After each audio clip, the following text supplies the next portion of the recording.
Assalamu alaikum, rahmatullahi barakatuh. Бардыңыздар, кандайсыздар? Салам. Сиздер менен бүгүн биз түз эфирде балдардын уурулуктары жөнүндө сөз кылабыз. Кыздар, келиңиздер, кире бериңиздер. Биз эфирди баштай берели. Себеби эфир сакталат, кыздар. Жакшы эле угулуп көрүнүп атсам, плюс белгисин басып коюңуздар. Саламатчылык, кутман кечиңиздер менен. Ассаламу алейкум. Рахмат, кыздар, рахмат. Бүгүн сонун семинар өтүп келдик. Сонун жолугушуу болду. Кыздар менен жандуу жолугушуп келдик, сүйлөшүп. Бүгүнкү темабыз эмне үчүн балдар уурулук кылышат? Эмне үчүн балдар уурулук кылышат? Кандай? Суроолорду кийинирээк бергиле, азыр үстү өчүп кетет, суроолорду окубай калам, акырында бергиле, мен эфирди бүтөйүн деп калганда. Бала кичинекейинде 2-3 жаштарында, 4 жаштарында мен уурулук кылып атам деп ойлойт. Эгер сиздин сумкаңыздан акча алып койгон болсо, бир буюмдарды уруксатсыз алган болсо, бул бала уурулук кылды деп биз паникага алдырганыбызга эрте да. Балдар уурулук кылып атам деп ойлобойт бул учурда, уурулук эмне экенин билбейт. Бирок кайсы бир күнү баары бир уурулук жаман нерсе экенин түшүнөт. Уурулук деген эмне экендигин түшүнөт. Балачы баары бир. Энелерге дүйнө жүзү боюнча уурулукту барды жаман көрөбүз, кабыл албайбыз, бул нерсени жаман сапат деп билебиз. Ошондуктан баласынын уурулук кылганын көргөн ата-энеге бул нерсе аябай оор келет да. Кыжалат болот, ыйлайт, мен балам уурдап атат деп жазып калышат да, биз үчүн оор нерсе болот да. Эми айттым, 2-3 жашында бала уурдаган болсо, сиз паникага алдырбаңыз. Себеби бала меники, аныкы деген нерселерди билбейт. Бардыгы мен үчүн дегендей ойдо болот да, балачы бардыгы мен үчүн дегендей. Бул түшүндүрө элек биз кичинекей балдарга башка бирөөнүкүн албаш керек деген сыяктуу. Үйдө анан атасы апасынын сумкасын чукулап атканын көрүшү мүмкүн, апасы атасынын сумкасын чукулап чөндөктөрүн алып атканын көргөн бала, бардыгы алса боло берет экен. Бул үйдөгү нерсенин бардыгы меники. Мектепке барганда эле өзүнө жаккан нерсени садикке барганда алып келип атат атасыздар. Булар мага жакты, значит меники деген нерсени түшүнөт да. Себеби ал балага уурулукту эч ким түшүндүрө элек, билишпейт да. Ал эми 4-7 жашындагы уурулуктарда булар балдар досторуна жагынуу үчүн уурдашы мүмкүн. Досторуна жагынуу үчүнчү. Аларга шириндиктерди сатып берет, шоколаддарды сатып берип, ошол кругтун ичинде өзүн маанилүү адам кылгысы келет. Бардыгы мага көңүл бурушсун, мени кыйын деп ойлоп калсын деген сыяктуу бир кандайдыр бир ойлор менен үйдөн акча уурдап, же үйдөн бир буюмдарды алып досторуна бериши мүмкүн, аны деле колдонбой. Өзүнүн баалуулугун көтөрүш үчүн досторунун алдында уурдап аларга бир нерселерди алып бериши мүмкүн, себептери да.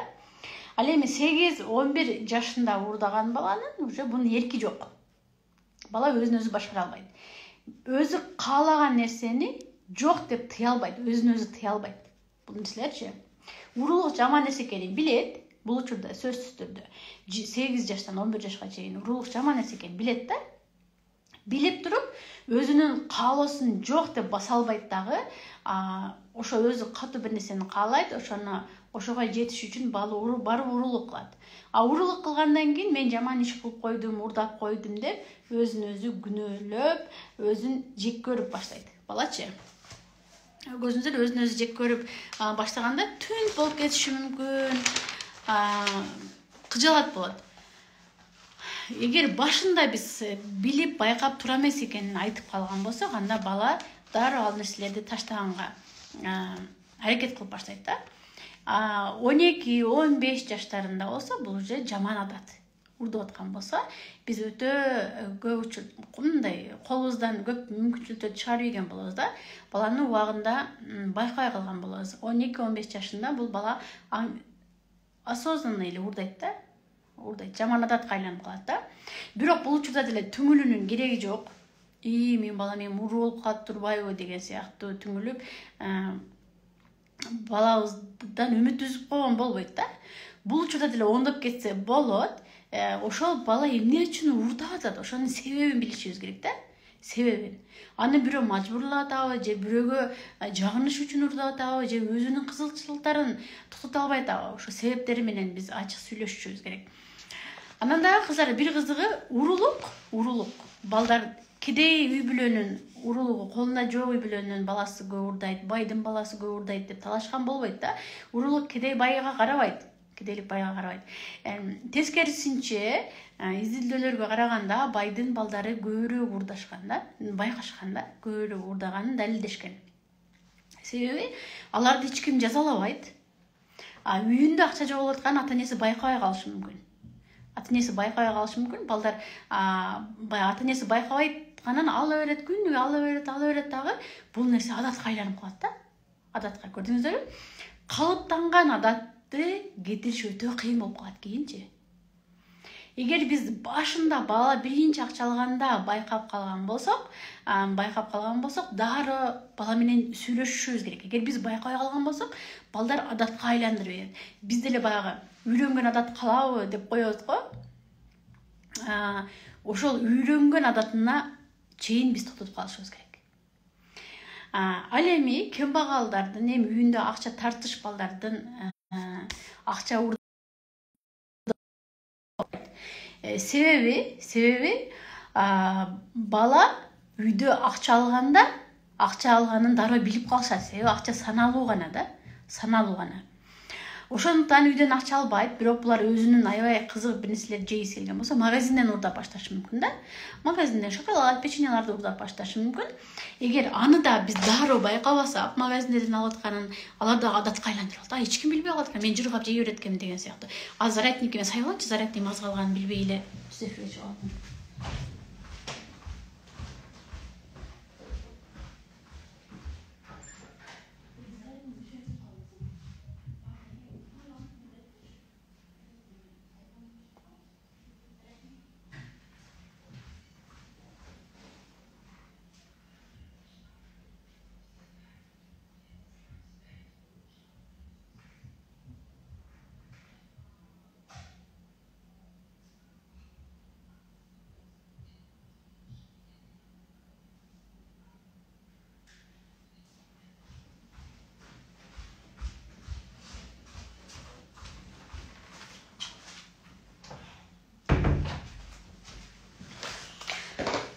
Кыздар кечирип коюңуздар, азыр зарядникке сайып алайын дагы. Сайылды. Телефонум турбай калды.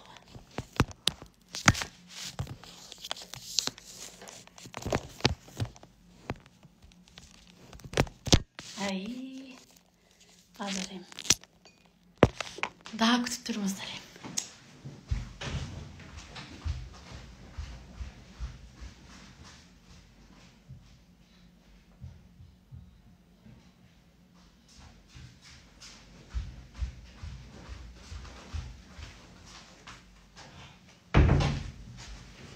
Mындай алып келдим.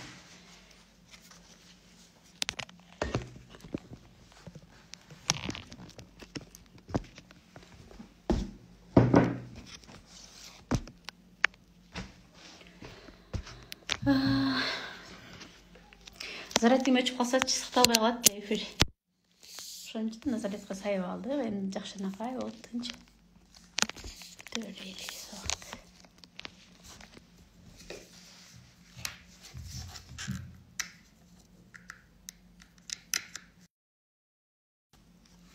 Угулуп атам, көрүнүп атам.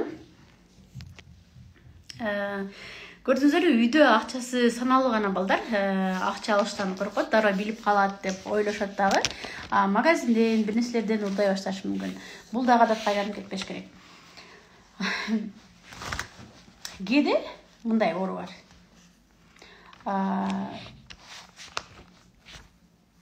Клептомания деген оору бар да. Бул уурдагысы эле келе берет. Бардыгы бар, бирок ошондой адамдар бар, билесиздерби? бардығы бар, бирок урдагысы эле келе берет. Бул уже психикалык ооругаларга кирип кетет да. Бул оору клептомания деп айтылат. Бул учурда эгер балаңыз менен ачык сүйлөшкөндө балаңыз бардыгы эле бар, бирок урдагысы эле келе берген болсо, бул уже психикалык ооруларга кирип кетет. Муну сөзсүз врач психиатрга көрсөтүш керек. Врач психиатр. Анан көп учурда интернетке тере койсоңуздар, балаңыз өтө ошо урдагысы эле келе берген болсо, мында врач психиатрга барасыз. Эгер бала сүйлөй албай аткан болсо, логопедке барасыздар деген сыяктуу ар бир өзүнүн бөлүнүп кетет да. Ушундай тармактардагычы, бул жактардынчы. Анан балдарда эмне үчүн дагы бир урдайт? Ата эне менен баланын ортосуна мамиле алыстап кеткенде, балага жакшы көңүл бурулбай калган мезгилде ата эне уруш көбөйүп кеткен болсо, үйдө түшүнбөстүктөр болгон болсо, бала ошо түшүнбөстүктөрдү токтотуш үчүн, урушты токтотуш үчүн, өзүнө көңүлүн бурдуруш үчүн да урдайт да, балачы. Ушул мезгилде да урдайт. Бала урдаганда, балам урдап атат деп уруш жанжалдарды токтотуп турабыз. Өзүбүз башка нерсеге алаксыгандарды токтотуп, балага көңүл буруп калабыз да, эмнеге урдап атат бул деген сыяктуу. Ошол нерсе балага жагат түшөт дагы. Мен бирдеке урдап койсом, мага жакшыраак көңүл бурулат экен деп ойлойт дагы. Эгер мамиле алыстап баратканда эле, бул урдапмай бала урдап биздин көңүлүбүздү бурдуруп баштайт да. Эгер балаңыз урдап аткан болсо, сөзсүз балаңызга көңүлүңүздү буруп коюңуз. Же болсо баланын урулугунда бирден бир себеп билбейт деп айттым. Чоңоюп калса деле түшүнбөшү мүмкүн да. Бардыгы меники бардыгыныкы деген сыяктуу үйдө чебер саталган эмес. Балдардын сумкаларына деле өзүбүздүн колубузду салып, бизге ручка, барак керек болсо, балабыздын сумкасын ачып барактарын ала берген болсок, башкалардын сумкасын деле ушинтип кол сала берсе, мага керектүү нерсени издейт да, мен башкалардын сумкасынан издейт. Ошентип бул нерсе норма болуп калат да балагачы. Бул да үй бүлөдөн эч ким түшүндүрүлгөн эмес. Үйдө баары бири-биринкин колдоно берет, полкаларыныкын ала берет, кийимдерин ала берет деген сыяктуу чөндөктөрүн антарышат. Бул учурда бала ойлонот, керектүү нерсеми мен ушинтип издесем болот экен дейт да. Мектепте дагы өзүнө керектүү болуп калса, керектүү нерсе болуп калса, бир нерсе кереги болуп калса, кеңири башка классташтардын сумкасын ачып алышы мүмкүн да. Анан буну урулук деп ойлойт, бирок бала аны урулук деп эсептебейт. Көп учурда биз балдарга жакшы түшүндүрүшүбүз керек. Башка бирөөнүн буюмун алган болсо, бул урулук деген сыяктуу, урулук жаман нерсе экенин, урулук кылган адамдарды кийин чоңойгондо түрмөгө камалат. Түрмө деген кандай жаман нерсе экенин интернеттерден баягы акылы кирип калат го, 14-15 жашта балдар чоңой эле калышат да. Ошол мезгилде түрмө деген жаман нерсе бар экенин, урулук өтө жаман, адамдар аларды чекелетип коет, түрмөгө камалып кетерин айтып түшүндүрүшүбүз керек. Өзүндөгү бир нерсе алгысы келип атканда айтыш керек, өзүнүн калыбыларын басып туруш керек деген балага түшүндүрүшүбүз керек. Биз жаман нерселерди түшүндүргөндөн коркобуз, кыжаат болобуз. Кудай сактасын, андай жаман нерсени айтпай эле койчу, оозубуздан чыгарбай эле коебуз дейбиз. Бирок ооруну жашырсаң өлүм ашкера кылат дейт. Сөзсүз түрдө эгер балабыздын оорулук кылып атканын көрсөк, жаман жактарды түрмө менен чочутуп койсоң болот. Албетте бала чочуйт бул учурдачы. Чочуп калат. Көрдүңүздөрбү? Ошон үчүн биз жаман нерсени сүйлөбөйлү деп атып, коркуп атып, жаман нерсеге балабыз кетип калбасын да. Ошол нерселерди коркпой этпей түшүндүрө берели, кыздар. Такыр айлабыз кетип калганда, бала чоңойгондо деле урдай берген болсочу. Андан дагы баланын дагы бир урдагандыгын себеби, мектептеги эле балдардын урдаган себеби өзүнүн кыйындыгын далилдөө. Ага адреналин керек болот. Бир нерсени урдап алып деп урдаган өзүнчө бир мындай башкача сезимдерди сезет. Өзүнө баасы төмөн болушу мүмкүн. Бул баланынчы өзүнүн мен деле колуман келет, мен деле урдай алам, ким эмне дей алат экен деген сыяктуу өзүнө өзү кыйындыгын далилдөө, башкаларга далилдөө. Көрдүңүздөрбү? Өзүнүн баасы төмөн.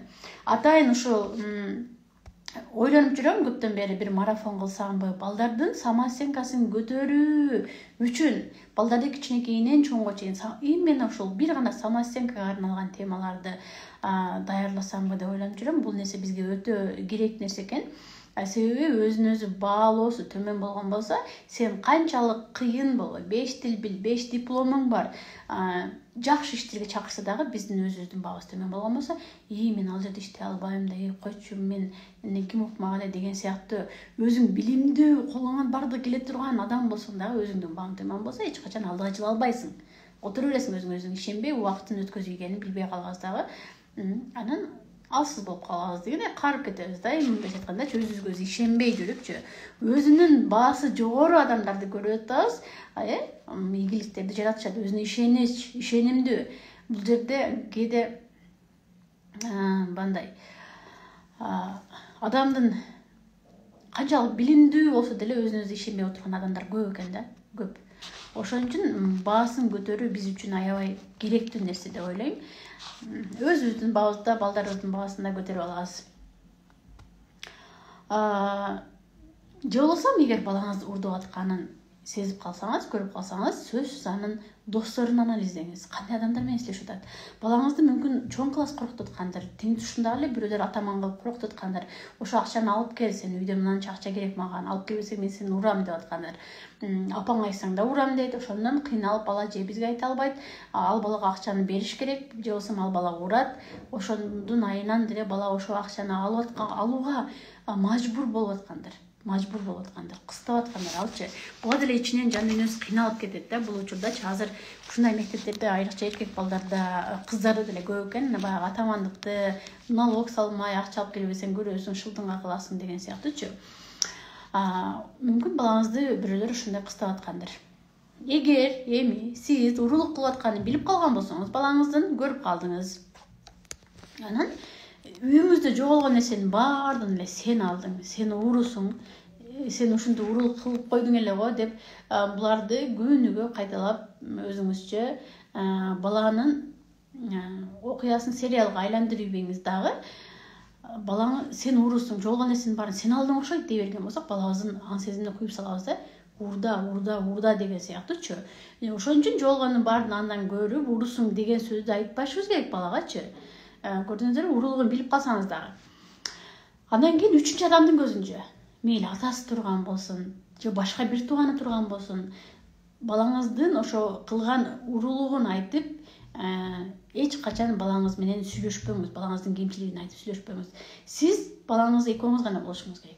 Эки адам гана, сиз менен балаңыз гана болушуңуз керек. Бул нерсени сүйлөшүп атканда, балаңыз менен сырташып себебин билип атканда, эмне үчүн андай кылдың, эмне үчүн урдадың деген суроолорду берип атканда, балаңыз менен сиз гана болушуңуз керек. Эгер үчүнчү адамдан болушу, бул баланын жүрөгүн ортат, өзүнө болгон жек көрүүсү күчөйт баланынчы. Мындай сөз барга, жалгыз болгондо уруш, көпчүлүктө макта деген сөз бар да. Өз негизи баланы көпчүлүктө мактап турушубуз керек. Мен көп байкадым, балдарыбызды көпчүлүктүн көзүнчө урушат экенбиз. Магазинде, бир автобуста деле балдарын тарбиялайм деп кагып катуу силкибегендерди көрөсүң да.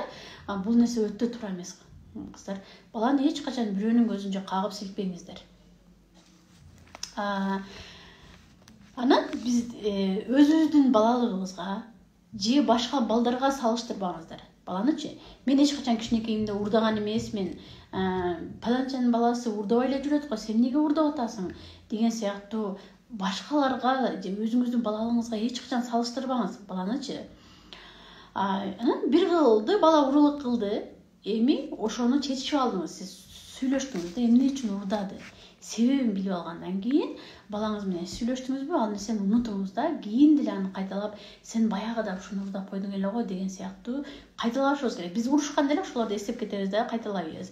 Бала баары бир кайталап турбайсың, андан көрө дагы деле урдай берейин деген ойдо дагы урулугун токтотпой коюшу мүмкүн да. Андан кийин да бизде үйдө бир нерсе жоголсо эле, баладан башка ким бар эле, сен эле алдың да деп, сенден башка ким алмак эле деп дароо баладан көргөнүбүз болбойт да. Биз өз көзүбүз менен көргөндө гана бала менен сүйлөшүшүбүз керек. Биз өз көзүбүз менен көрбөсөк баланын алганын, үйдөн бир нерсе жоголгон болсо, сен урдадың ушуну, сенден башка ким алмак эле деп балабызга жала жапкан болбойт да, негизичи. Эгер сиз урдаганын көрсөңүз гана балаңызга айтасыз, камап алсаңыз балаңыздын урдаганын. Кыйкыры урушпай, паникага алдырбай, өзүңүздү токтоо кармаңыз дагы. Эмне себептен андай кылганын сураңыз. Эмне себептен андай кылдың, балам? Эмне себептен сурабай алдың деп жакшынап сурасаңыз, балаңыз деле айтып берет да. Ыйлап айтып берсе дагы же бир баланын чындыгын биз кабыл алышыбыз керек. Биз баланын чындыгын кабыл албайбыз. Бала калп айтат да, анан. Калп айтат. Чынын айтса биз урушуп атабыз. Анан бала калп айтканга өтөт да. Биз ошо баланын чындыгын кабыл алып, ошол менен биз сүйлөшүшүбүз керек. Негизичи. Мени дагы инилерим кичинекей болчу, мен студент болчумда үйгө барып келгенде, как раз мен үйгө барганда апам 1000 сом акчасы жоголуп атпайбы?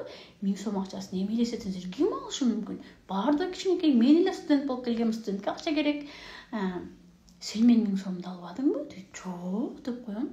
Анан чын эле албадыңбы деп кайта сураган. Жок дедим. Анан кийин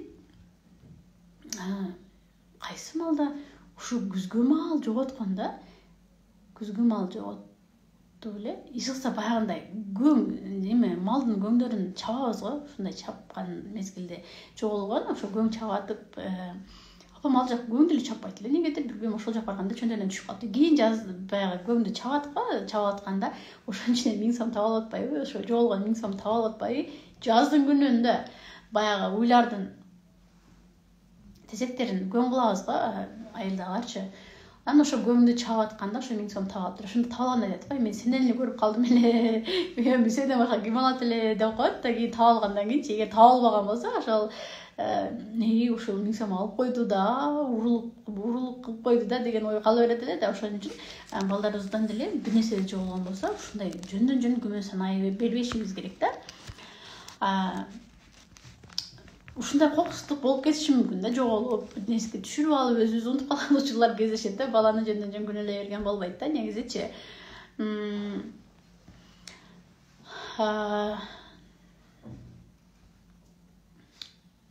Анан айттым, досторун билиңиз. Биринчиден досторун билиңиз. Чөйрө дагы өтө чоң таасир берет да балдаргачы. Балдарыңыздын жакшы адам болушун кааласаңыз, сиз балаңызга жакшы чөйрөлөр таап бериңиз. Мүмкүн досторуңуздун ыймандуу балдары бардыр, ошолор менен достошуп катташтырыңыз. Билимдүү, окууга кызыккан балдары бардыр, ошолорго тааныштырып катташтырыңыз, дос кылыңыздар. Ошол достор бири-бирине өтө чоң таасир берет. Өткөн баратачы. Мен колдонгон методдордон бири булардагы. Андан кийин балаңыз акчасын уурдаганын көргөндөн кийин балаңызды уруп жазалабаңыз, балаңызды иш кылдырып жазалаңыз. Ошол акчасын бала иштеп чыгарып берсин сизгечи, иштеп чыгарып бериш керек да. Иштеп чыгарып бериш керек, көрдүңүздөрбү? Анан балаңыз менен биз сүйлөшүп, ачык сүйлөшүп, мамилелерди жакшы кылышыбыз керек. Өз негизи ушундай убактарда, ушундай мезгилдерде биз бала менен ачык сүйлөшүү алып чыгат кыйынчылыктарданчы. Бала менен сүйлөшүп атканда дайыма биз кандай гана кыйынчылык болбосун, бул жашоодо ар кандай кыйынчылыктар болушу мүмкүн. Биз деле башыбыздан кыйынчылыктарды өткөзгөнбүз. Өзүбүздүн башыбыздан өткөндөрдү мисал кылып айтып берсек болот. Кыйынчылыктар келет, бирок ар бир нерседен выход тапса болот. Любой нерседен чыгып кетсе болот. Биз ошону айтышыбыз керек, балага түшүндүрүшүбүз керек да. Кыйынчылык деп эле кыйынчылыктан артта кетип, жылбай калган болбойт. Бул жактан аракет кылып, буйтап любой кыйынчылыкты жеңип кетсек болот. Биз деген адамбыз да. Айбан эмеспиз, мал эмеспиз. Билим алып, аракет кылып, мээнет кылып, мындай кандай гана кыйынчылык болсун жеңип кетсек болот. Мен дайыма балдарга айтып келем ошондочу. Анан балаңыз эгер акча алып атканын көрсөңүз, акчаны оңой жерге койбоңуз. Катуураак бекитиңиз. Өзүңүзгө бекем болуңуз дагы, балаңызды уру тутпаңыз деген сыяктуу сөздөр бар го, ошондой кылыңыз да. Анан балаңызга сөзсүз акча берип туруңуз. Балдарга дагы акча керек. Анча-мынча досторунун жанында өздөрүн көрсөтүү үчүн, өздөрү каалаган нерселерди алып жеш үчүн балдарыбызга акчаны берип турушубуз керек. Санап эле мындай тыйын менен жол барасың деп санап бербестен, анча-мынча да акча берип туруңуздар дейт элем. Андан кийин балаңыздын уурдаганын көрүп алгандан кийин жазалап эле жатып калбай, ошо жазалагандын ордуна балаңызга жардам бериңиз. Сиз жардам берип чыгарбасаңыз, жазалай берген болсоңуз, балдар ал урулук жаман экенин билди ооба, бирок андан кантип чыгат? Аны билбей калат да, чынбы? Ошон үчүн биз балдарды жазалай эле бербей, ал кыйынчылыктардан, ушундай жаман адаттардан чыкканга чогуу жардам берип кетели. Комментарийге жооп берем азыр кыздар. Жакшы, Кудайга шүгүр, өзүңүздөр кандайсыздар? Эми өзүмдүн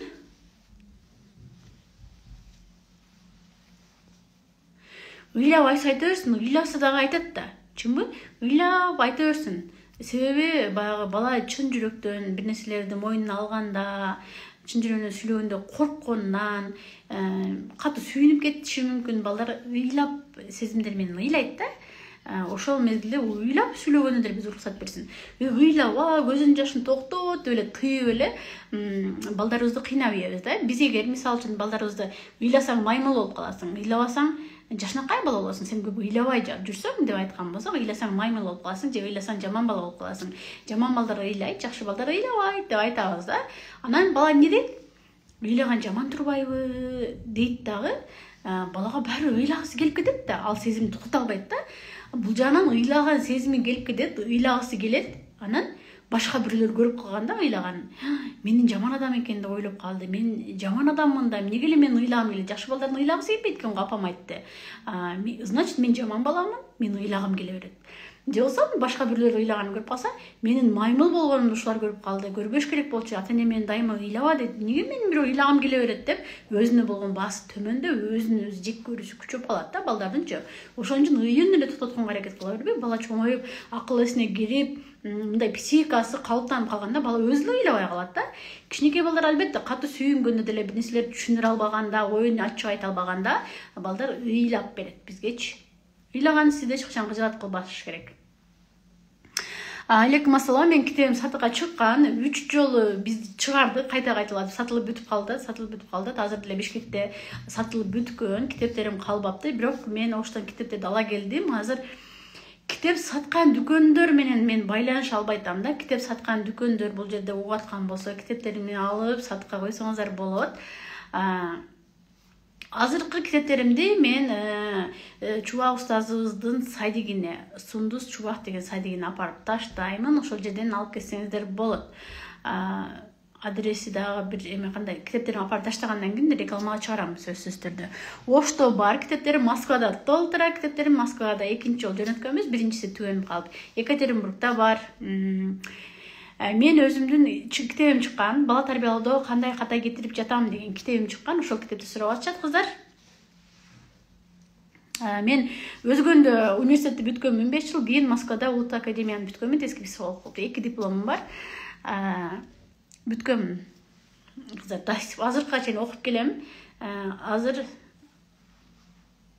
дагы окууну токтотпой. Себеби балдардын психологиясы, психикасы аябай кызыктуу да. Ушу окуган сайын окугум келип, кызыгып кирип кетесиң да. Дагы деле окуп келем. Күндөлүктөрү жок, бирок күндөлүктөр чыгарайын деген ой бар. Түз эфирлерден, бекер эфирлерим бар, YouTube каналдарда, посторумдун түбүнөн баштап окуп чыксаңыздар, жаңы катталуучуларым, өзүңүздөргө аябай чоң, көп инсайттарды аласыздар, маалыматтар көп, пайдалуу.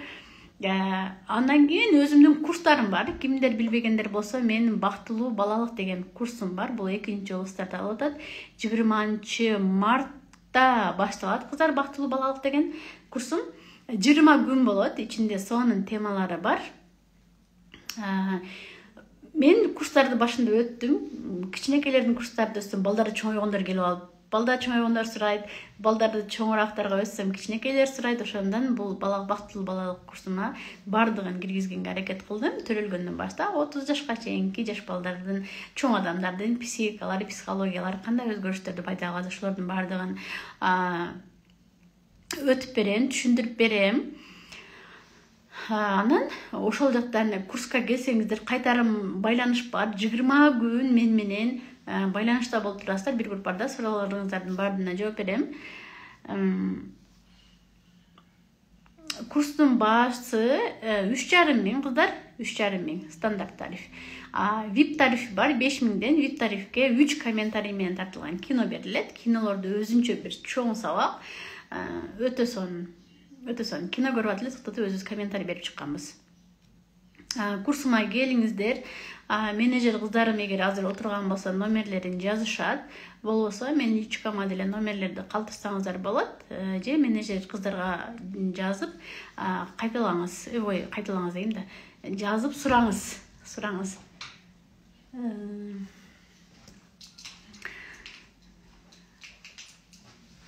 Телефонду берейинби мынаны, сарыны?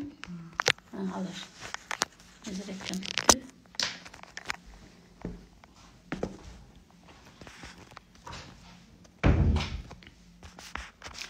Суроолорго жооп берип кетейин.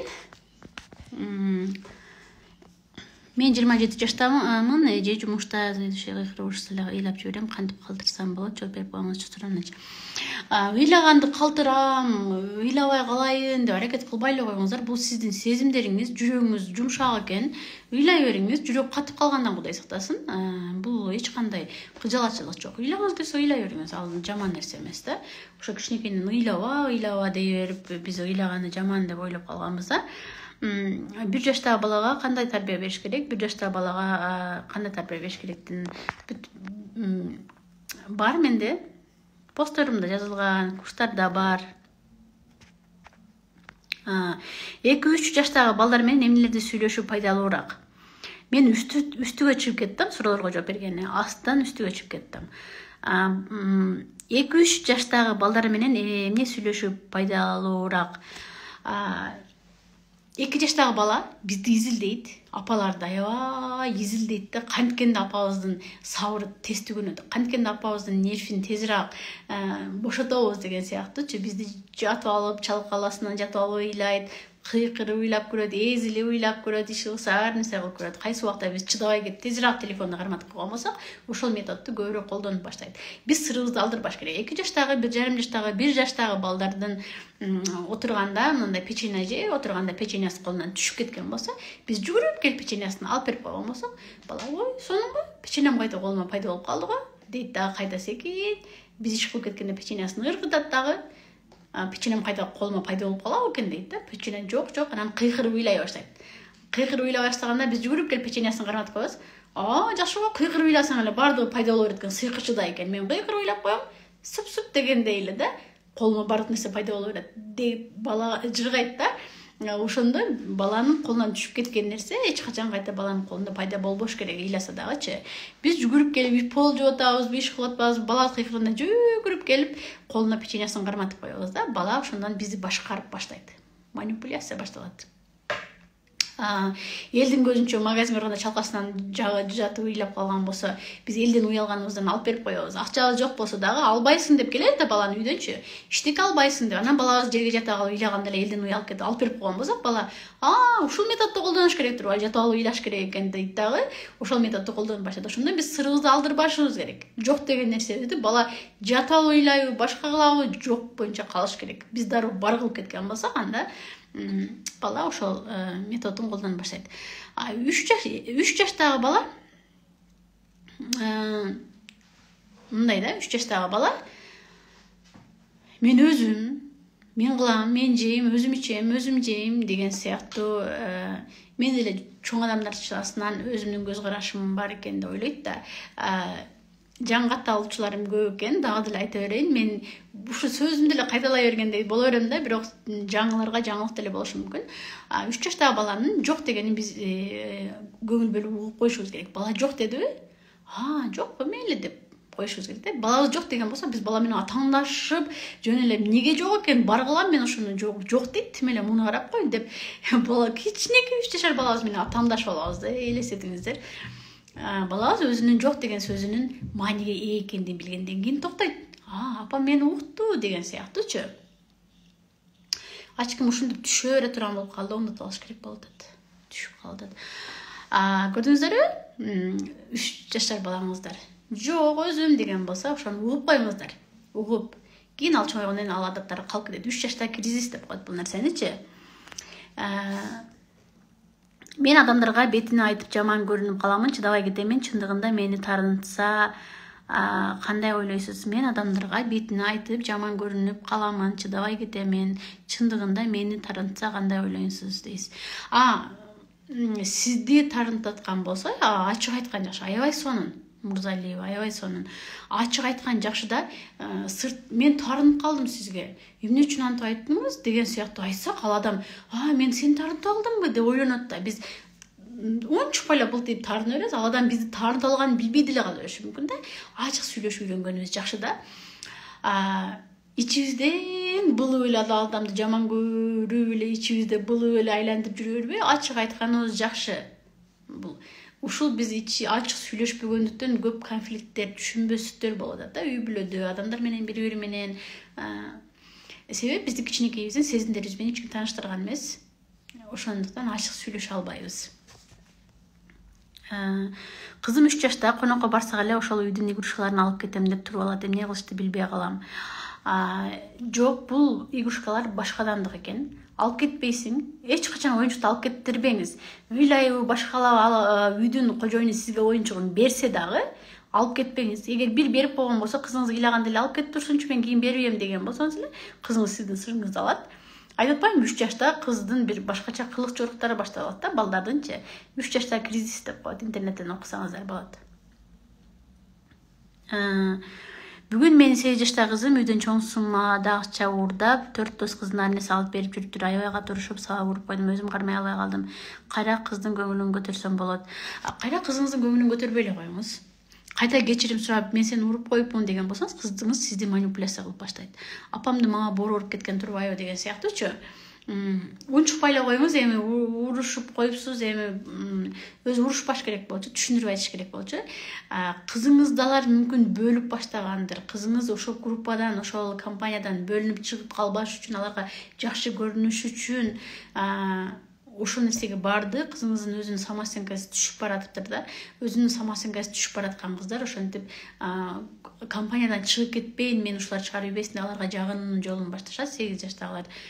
Кызыңыз менен жакшы сүйлөшүп, кызыңызды мен сени жакшы көрөм, сен бизге аябай керексиң, сен жакшынакайсың, сулуусуң, акылдуусуң деп айтып турушубуз керек. Кызыбыздын самооценкасын көтөрүш керек. Ушу самооценка темасын аябай алып чыкпасак болбочудай да. Балдардын самооценкасына көп нерсе байланышат өз негизичи. Кыздар, менин курсумда келсеңиздер, бул самооценка темасын дагы айтып өтөм. Сөзсүз түрдө бактылуу балалык деген курсум 20 мартта старт алат. Сөзсүз жазылып, окуп үлгүрүп калыңыздар. Кийинкиси качан башталат билбейм. Телеграмдан өтөбүз. Инстаграмды тартпагандар, Инстаграм иштебей атат дегендерди эч кыжаат болбоңуздар. Бул сааттарды биз биринчи жолу Телеграмдан өтөлү деп ойлонуп атабыз. Телеграм айтмакчы, Телеграм аябай жакты мага. Ал жакта кадимкидей эле комментарий таштаса болот экен, смайликтерди коюлуп атышат. Биздин Телеграм каналыбыз өтө катуу кызып атат. Телеграм каналда барсыздарбы сиздер? Барлар плюс белгисин басып койсоңуздарчы, көрөйүн канча адам бар экен. Жоктор минус белгисин басыңыздар. Кино өзүм көргөн кинолордон бөлүшүп атам, өзүм окуган китептерди. Ал жакта бир эле пост менен эле видео эмес, ал жакта көптөгөн жакшы маалыматтар. Голос жөнөтсө болот экен. Эми сиздерге дагы голос менен жакшына сабактарды Телеграмдан жөнөтүп турам. Мындай кылганда кыйла өзүңдү даярданасың го, прямо эфирге чыгышым керек деп алганда, эгер Телеграмда жөн эле голос менен отуруп сабак өтсөң боло берет экен да. Окуп, өзүңдүн билгендериң менен бөлүшсөң болот экен, жакшы. Телеграмга сөзсүз кошулуңуздар, группага, Телеграм каналыма кошулуңуздар. Курстун баасы 3,5 миң. Улум 4 жаш, тамакты уурдап жейт. Айтайын дегени мен карабай аласып калганда жейт, эмне кылсам болот дейт. Тамакты уурдап жейт. Тамакты кантип уурдап жейт? Тамакты айтпай жейт деңиз. Үйдөгү тамакты алып жейт да. Бул ал бала ал урулук деле эмес деп ойлойт, тамакты уурдап жегенди. Сизге көрсөтпөй жейт экен да. Себеби өзү сизге көрсөтпөй тамакты жеп алгандан кийин балдарда көбүнчө биз азыр жаш апалар жаңылыштыбыз. Биз балдардын тамагына аябай көңүл болуп, ичпей калса ичип койчу, балам тамак ичип койчу деп жалдырайбыз. Бир нерселерди мен ал жака алып барам, кел тамак жеп кой деп тамак жедириш үчүн биз ар кандай нерселерди обещать этебиз балдаргачы. Балдар бизди азыр тамак аркылуу манипуляция кылып баштады. Тамак аркылуу башкарып атат. Балдар тамак жесе, ура, молодец, тамак жебей калса катастрофа, балам тамак жебей калды деген сыяктуу биз бир оюнга айлантып албашыбыз керек да. Бул нерсе тамакты жеп атабы, жебей атабы, сизди кызыктырбаш керек. Бала бизди тамак аркылуу башкарып албаш керек. Ошондон сизге көрүнбөй жеп туруп, сизди жалдыраткысы келеттир мүмкүн. Тамак жеп койчу балам деген сыяктуучу. Балаңызды тазалыкка жеткизип, көбүрөөк ойноткон болсоңуз, балаңыздын курсагы тез ачып, өзү эле тамак сурап жеп калат да. Биздин балдарыбыздын азыр курсактарын ачырбай эле үстөккө посток бере беребиз, перекустарын беребиз, тез жедирип, баланын курсагын ачканын сездирбей коюп атабыз. Бул дагы болбой тура эмес кыздар. Ар бир бала курсагынын ачканын сезиш керек. сезиш керек. Эгер сезбесе, бул дагы ден соолугубузга зыян, курсак ачканын сезбеген бул булимия оорусуна алып келет да. Дайым эле курсагың дыңкыйып эле, курсагың ачканын билбей эле жүрө бересиң да. Курсагың ачканда мүмкүн кандайдыр бир калтырактар башталат. Ушундай туура эмес организмдин иштөөсүнө алып келет да бул нерселерчи. Анан телефонду берип коюп тамак ичирген да болбойт, такыр. Биз тамак ичип атканда биздин организм иштеш керек. Оозубуз дамды билип, чайнап берип ашказанга жөнөтүп, ашказаныбыздан иштеш керек да организмибизчи. Телефон менен мээбиз телефонго эле байланып жүрөт дагы, тамагыбыздын кеткенин, иштегенин мээ сезбей калып атат да. Бул дагы туура эмес нерселер, биздин ден соолугубуздун бузулушуна алып келет. Ошон үчүн балдарыңыздарга телефон көрсөтүп тамак бербеңиздер.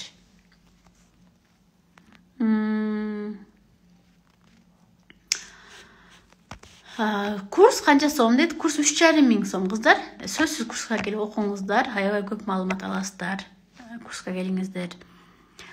Гүлзада деп ушул эфирди сактаймын дагы, түбүнө менеджерлердин номерин жазып коем, ошолорго байланышыңыздар, макулбу? Ооба, Сундус садикке жеткизебиз, китептерди Кудай кааласа ошол жактан алсаңыздар болот. Ош шаарында окуу жай барбы? Кайсы университет жакшы кеңеш бере аласызбы дейт. Ооба, албетте Ош шаарында окуу жай бар. Ичинде детский психологияны тандасаңыз болот, педагогиканы тандасаңыз болот, карап окуу жайлар көп. Кайсынысы жакшы, кайсынысы жаман деп айтканга болбойт, бардыгы эле бирдей. Өзүңүздөн зависит этет да, бул жерден кызыгып алып кетиш өзүңүздөн да.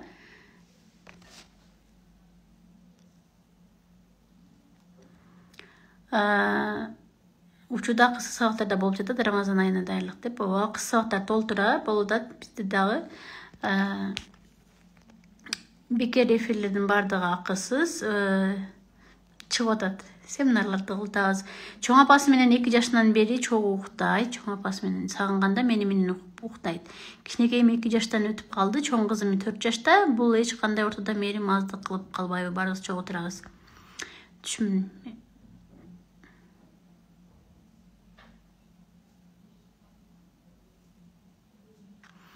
Жок, мээрим аздык кылбайт. Баарыңыздар чогуу турасыздар да. Кыжаат болбоңуз, баары жакшы. Ошто кайсы жерден алса болот? Ошто эме Береки бокс деген китеп дүкөнүнөн алсаңыздар болот.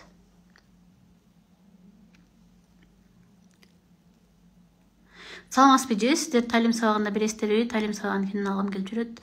Жок, бизде талим сабактары жок. Талим сабактар көп кыздар, аябай көп. Толтура кыздар Инстаграмдан издесеңиздер болот. Мариям Халматова устазы бар, көбүнчө бекер сабактарды берет. Менин суроомо жооп берип коюңузчу сураныш дейт. Ооба, үстүгө чыгып кетти, ама сиздин сурооңузду көрсөм жооп берем. Менин 9 жаштагы балам сөзсүз айтсам калат, шапкасын жылуу кийин деп айтып эле жүрө берем. Даже сабагында өз алдынча ачып карабайт, кызыкпайт, оюнга тойбойт, же тек кой ойношуна уруксат беришим керекпи дейт.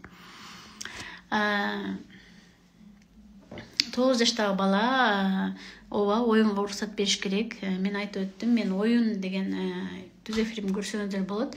Балдар оюн аркылуу өзүнүн кесиптерин тандайт, чоң жашоого даярданат.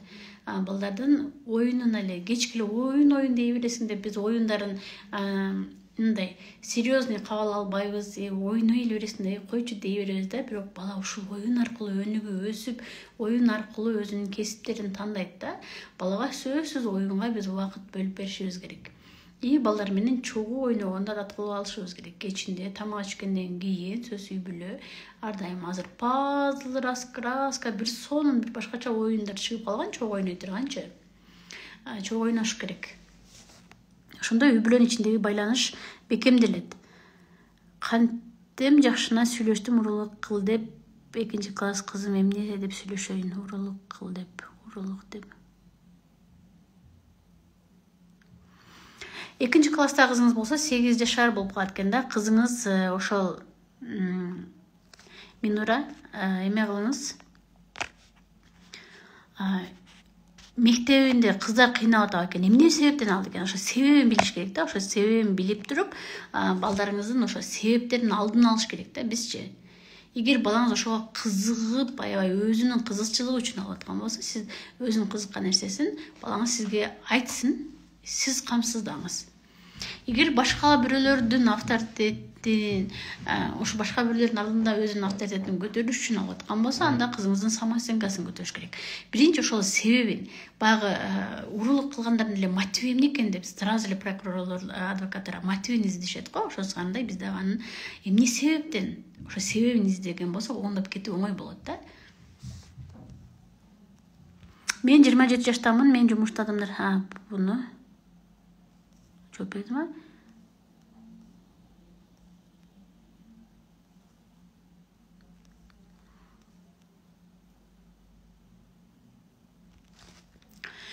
Мен өткөл ата балам классташым менен мушташыптыр. Кантип ынтымактуу кылам классташым менен деп. Сиз ынтымактуу кыла албайсыз, өздөрү эле эртең эле ынтымактуу болуп калышат. Мушташышат, ынтымактуу болушат, буларды баштан өткөздүк го биз элечи. Мушташкан баласы менен өзү кайта жакын дос болуп кетиши мүмкүн да. Балабызга түшүндүрүшүбүз керек. Мушташып бир нерсени чечкен туура эмес. Мен дайыма айтчумун балдаргачы. Мушташсаң эки тараптан эле зыян алат да. Андан көрө сөз менен чечкенге аракет кылгыла, сөз менен болушунча. Мушташкандан алыс болгула деп айтсаңыз, бир ошондой деле эркек балдар экен мушташкан учурлары болот атат да. Эми мындан качып кутула албайбыз. Өтө эле өжөр кулак салбайт, алдасам да жок деп атырынат, колунда эмне болсо атат. Канча жашта экенин сөзсүз айтыш керек, болбосо мен жооп берсем, мен чоң адамды ойлоп жооп берип алгам, 8 жашар, мүмкүн бул 3 жашарды, 3 жашар баланы ойлоп жооп берип калаттырмын. Ал эгер 8 жашар болгон болсо, ошончо жаштарын жазып суроо берсеңиздер, жакшы мындай тагыраак жооп аласыздар да. 8 жаштагы баланын сураганы ооба нормально. Түшүндүрүш керек. Мындай мен түшүндүрүш керек дегенде эле даа эле башка нерселерди сөз эле адамдын баягы эмеш кылганын кантип түшүндүрөм деп ойлойт экен да. Андан башка нерселер толтура да. Кыздар кандай жаралган, эркектер кандай жаралган. Ушулар тууралуу мен сабактарымда тема киргизгем, мындай ачык түшүндүрүш да кыйыныраак.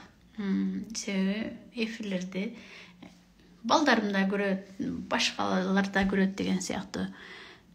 Ассаламу алейкум, Аранажы. Менин кызым дагы сумкаман 200 сомго жакын алыптыр. Байкап калдым, бүгүн сурадым сабактан келгенде. Эмнеге алдың десем, досторум күндө 100 алып барышат, ошого алдым дейт.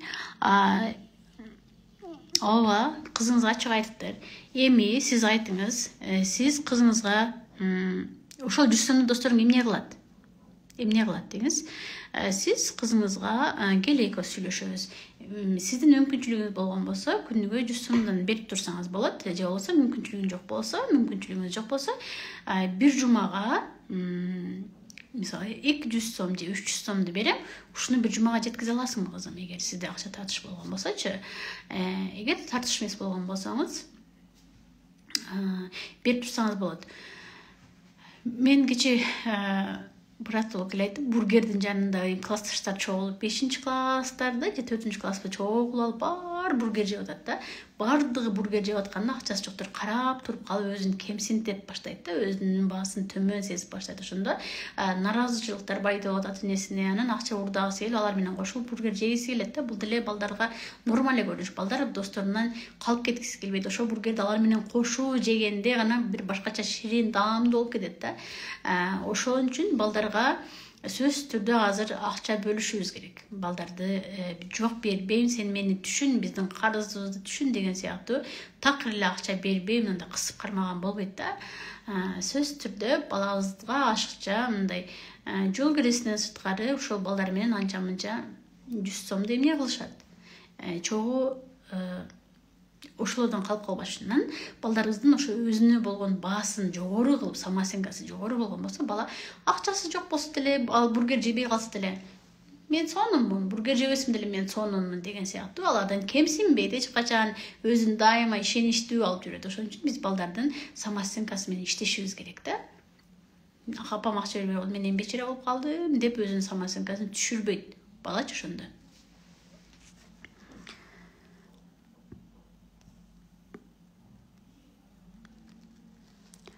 Анарай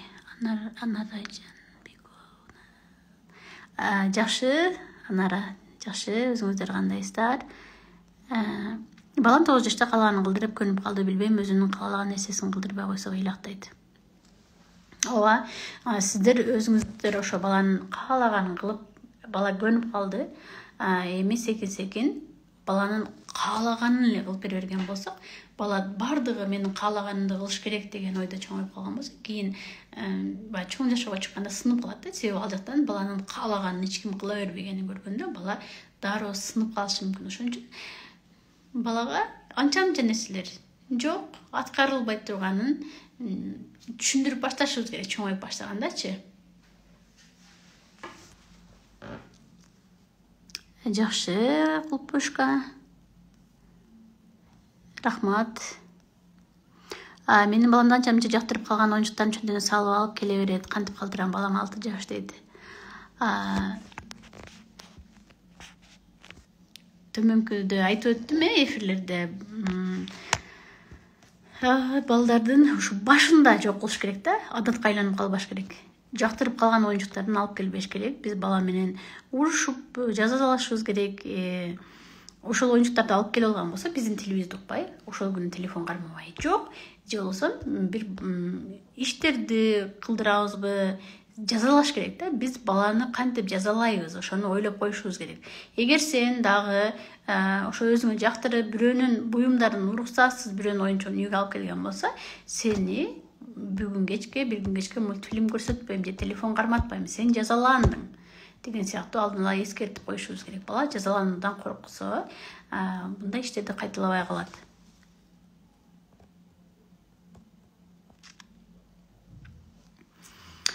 Жалгыз калганда башкача болуп жакшыны болуп калат, башкалардын жанында көпчүлүктүн алдында сөз укпас болуп калат. Кандай мамиле жасоо керек? Башкалардын көзүнчө урушпаш керек. Балаңыз башкалардын көзүнчө эркелей берсин, сөз укпаса укпай кала берсин да. Башкалардын көзүнчө биз балабыздын аябай жакшы көрсөткүбүз келет, себеби дароо эле биз өзүбүз ойлойбуз, ушул жаман тарбия берди деп ойлобосун деген сыяктуучу. Бардыгыбыз балалыктан келгенбиз да. Сиз ошо адамдардын алдында балаңызга ачык айта албайсыз, сизди эмеңизди, сырыңызды алып алган да. Сырыңызды алып алган. Адамдардын алдында уруша албай каласызбы, же өзүңүздү уялып кетесизби, же бир кандайдыр ыңгайсыздыктар жаралып кетеби? Балаңыз сезип, бизди ошондой башкарып баштайт да.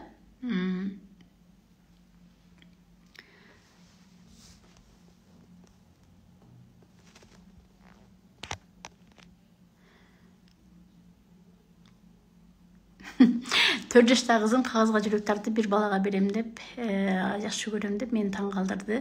Атасы сурушуп кызганып жатат, мындай эмне кандай кылсак туура болот? Кыздын жүрөгү таптаза, кичинекей таза жүрөктү сындырып, катуу бир жаман нерсе экенин деп ойлоп калбасын. Бул 4 жаштагы кыздар, бул ачык сезими, алдаган жок сиздерди, ачык эле айтат. Берсе бере берсин, бул жашта эч кандай бир жаман нерсе жок да. Ошондуктан буга урушуп, паника кылып, катастрофа кылып, трагедияга айлантып албаңыздар. Эч кандай коркунуч жок. Эми түгүнө түшөйүн. Кыздар, эфир сакталат. Бактылуу балалык курсубузга келиңиздер. Бактылуу балалык курсубуз 20 мартта башталат. Ал жакта 20 күн менен чогуу кайтарым байланышта болосуздар. WhatsApp менен бир группада болобуз, Telegramда болобуз.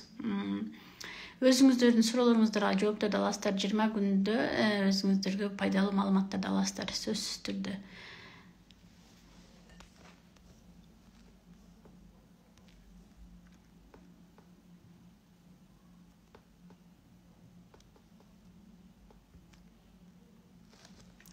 Беш жаштагы бала мени эркелетип соротуп өзүңүз келиң десечи деди. О, нормал, бала ачык айтат. 5 жаштагы балаңыз көрдүңүзбү? Мени эркелет, мени сорот деп өзү айтат. Ошо өзү айтмай сайын биз билбей атса, анан бала өзү айтканга туура келет. Молодец, балаңыз өзүнүн каалаганын айта алат экен. Жакшы, өзүнүн көз карашы бар, өзү айта алат, сунуш киргизип атат. Эгер балаңызды туура тарбияласаңыз, бул баладан бир нерсе чыгат. Себеби бардык эле бала мени эркелет, мени соротуң деп айта албайт да, өзүнүн каалаганын айта албайт. Бул балага ачык жеткирип атпайбы сөз мененчи? Азамат, сонун. Биз ушундай балдарды ачык сүйлөп атат. Эмне сен кичинекей эле отуруп мени башкарасың деп ошол балдарыбызды туура эмес мамиле менен талкалап алып атабыз. Көп нерсеге бана таланты көп, өз оюн айта алган, сунуш киргизе алган апа бүгүн антпейлүү, мынтпейлүү деген балдардан бир нерсе чыгат да, өз оюн айта алат деген сыяктуучу. Ошолорду биз сындырып коюп атабыз канатынчы. Биз өзүбүздү акылдуу көрсөткүбүз келет балдарыбызгачы. Биз балдарыбыз менен атаандашабыз, тең тайлашабыз. Мен чоңмун, мен эмнеге муну угушум керек деген сөздөр менен тоготпойбу, сыйлабай эле балдардын ошо канатын сындырып алып атабыз. Эгер туура тарбиялаган болсок, балдарыбыз ар бири жакшы ийгиликтерге жетишип, Кыргызстаныбыздын өнүгүшүнө салым кошот. Албетте, Кыргызстаныбызды өнүктүрүш үчүн биз балдарыбызды жакшы тарбияласак, ошо биз чоң салымыбызды кошкондой болобуз. Жакында кандай тема курсуңуз старталат? Жакында ошо бактылуу балалык деген курсум старталат, кыздар. 20 мартта аз калды. Уулум 4 жаш тамакты уурдап жейт. Буну окудум, буларды окудум. Саламатсызбы? Курстун баасы 3,5 миң, VIP тарифи 5 миңден, 1000 сомдугу, 500 сомдугу дагы бар, 700 сомдугу да бар. Ал марафондорду бүткөнбүз. Азыркы учурда 20 мартта биздин бактылуу балалык деген курсубуз старталат. Ал баасы 3,5 миң, 5 миңден. 2 баа бар. Ар бир баласы барларга эже бул скидка бүтүп калды.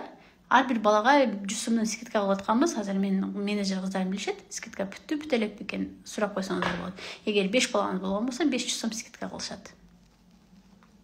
Кызым апрелде университетке чыгат, аябай тентек, бир айтканды укпайт, оюна келгенде кээ бирде сабырым түгөнүп сөгүйем дейт. Сөкпөңүз, тентек балдар тез токтолот. Плюс минустар келип атат. Плюс минус эмне деп сурай бердим мен деп коюм. Өзүм унутуп калдым го. Telegram каналда барсыздарбы деп сурай берген, көп эле бар экен. Плюс минус дегенде же бармын, же жокмун дегенеби? Астрагүл укмуш. Комментарийге лайк басса боло турган болуп калыптыр го. Инстаграмда да түз эфир көрө алабызбы дейт. Көрө аласыздар.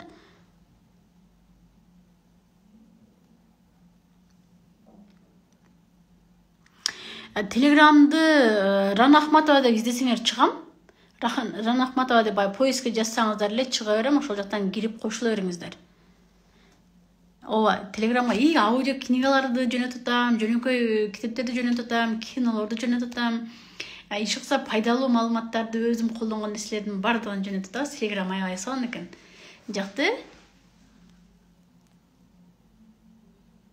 Машаллах, Назгуля дагы бүтө элекмин сиздердикин, жакында бүтөбүз.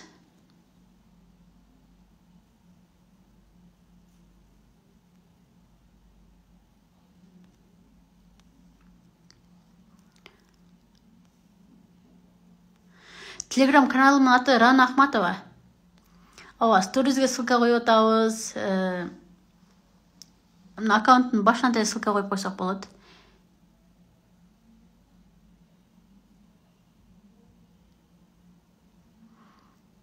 Рахмат, кыздар. Рахмат, эфирди сактап коеюн. Суроолоруңуздар калып кеткен болсо личкага жазыңыздар.